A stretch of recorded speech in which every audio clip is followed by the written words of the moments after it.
been around for 30 years. It's going to be the 30th and final Welsh Festival this year on October 5th from 11 to 5.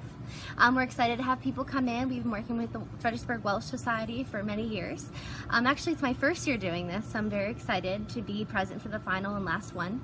There's going to be a variety of things. There's going to be storytelling.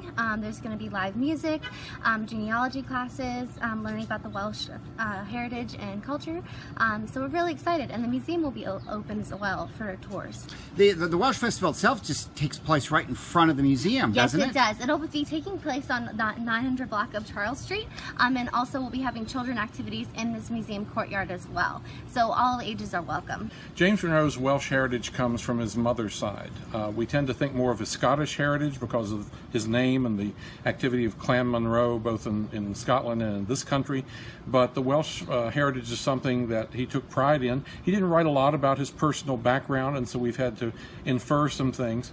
But the fact is that in talking about both of these backgrounds, we have a chance to give a little more full picture of the cultural forces that shaped him.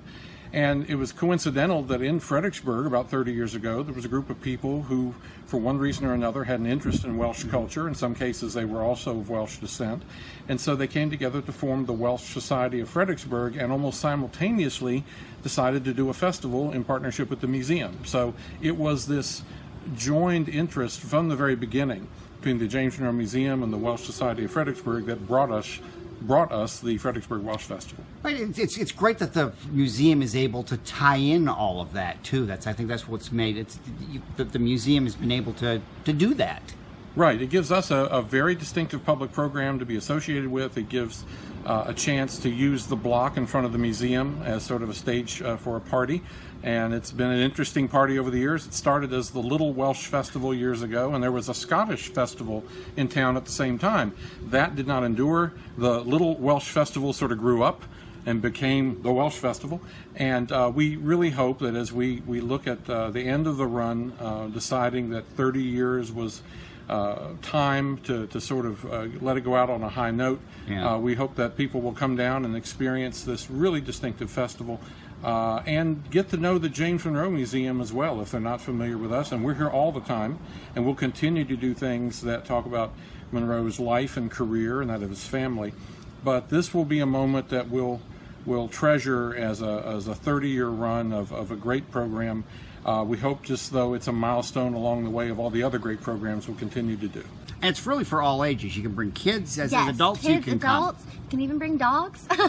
So we're really excited to have everyone and welcome everyone here. Well, in James Monroe, I mean, there are not many communities in the country that can say that they had a president. Yes. Here, and Fredericksburg, Yes. and James Monroe was one of them. Yes, Fredericksburg was one of them. We often talk about George Washington living here, but we also forget that James Monroe lived here as well.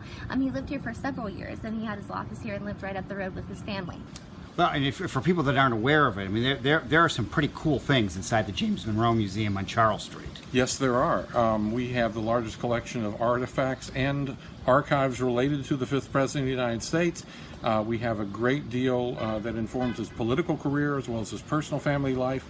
We're taking a more balanced and serious look at what was the foundation of that, the slaveholding that was part of his personal family life, as well as how slavery influenced his political career, almost from start to finish.